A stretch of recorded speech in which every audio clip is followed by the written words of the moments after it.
tackle the following problem that we see here with DESMOS.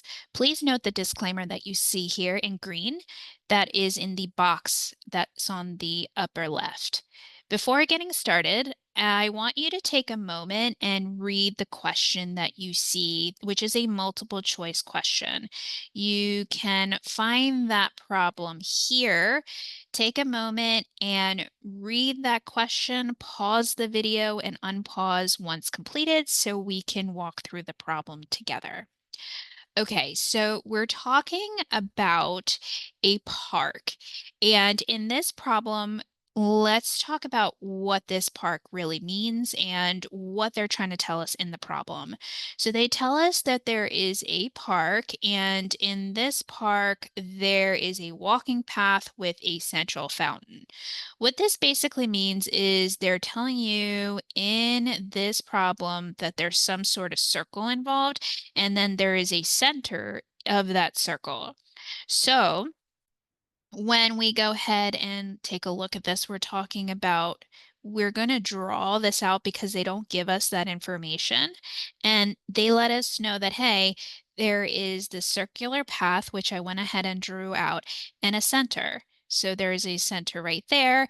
And they let us know that there's points A and B that mark the beginning and end of the path. So that might be a little confusing. So we're just going to go ahead and mark off two potential points essentially, and we're going to call them A and we're going to call them B. And they also let us know that on this path that there is a 90-degree arc. So they're letting us know that they're talking about sector arc, which we're going to have the 2 points go ahead and link in such a way that we have some sort of sector that we're talking about.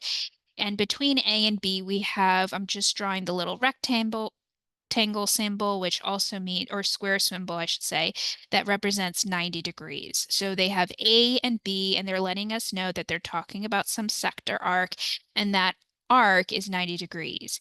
They also let us know that between A and B, that point between here and here, that portion right there is also 50 meters. So I'm just going to say 50 m. They want us to figure out the total circumference. So they're wanting us to try to figure out what is the total relationship or total distance from this all the way around back to the original spot. So with this, you do need to know some prior information that sectors are proportional to the total circle.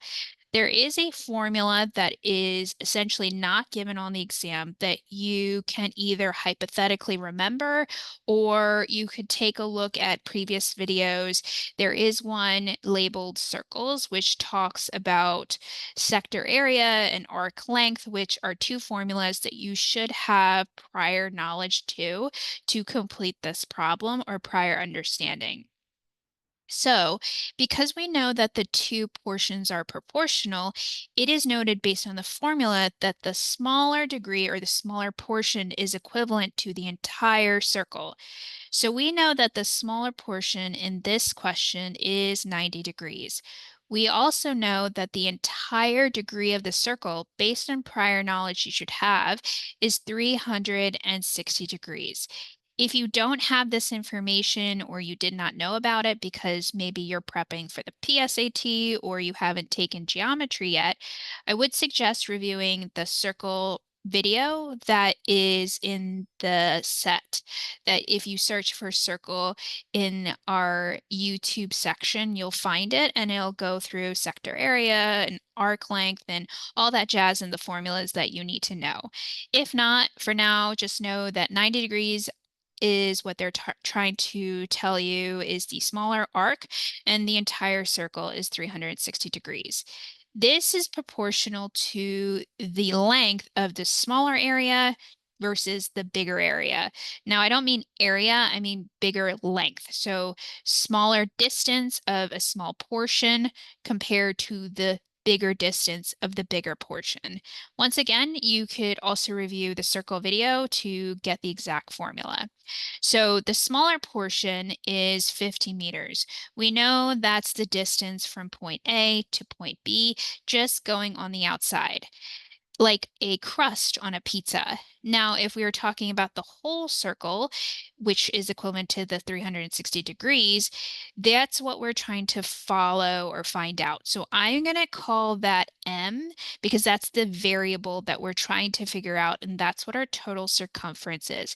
You can label in any variable that you see fit, but for the purposes of this problem, I'm going to go ahead and solve it that way. Now, let's take a look at how we would solve this.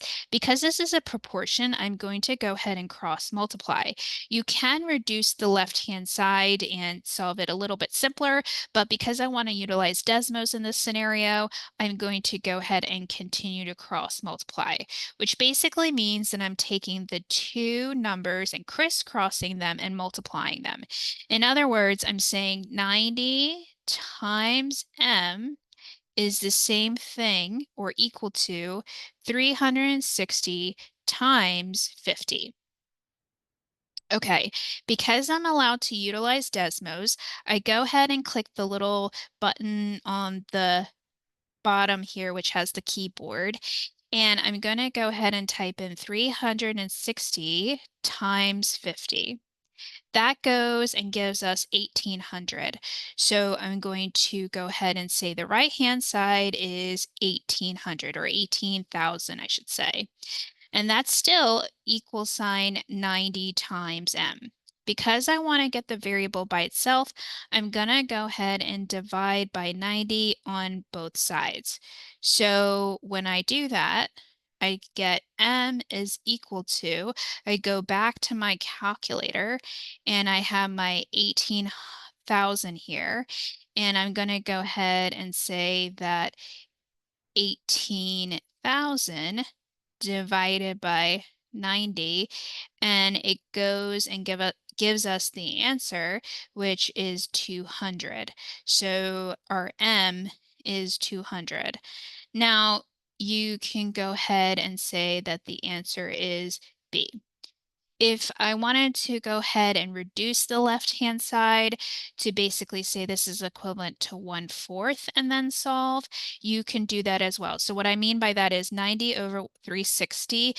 Fast math, you reduce it to 1/4 is the same thing as 50 over M. You cross multiply really quickly. 4 times 50 is 200 equals M. And I just wanted to show this in case you are quicker with multiplication fast. You can solve it that way too, rather than opening up Desmos and solving. These are just two ways to figure out the same answer.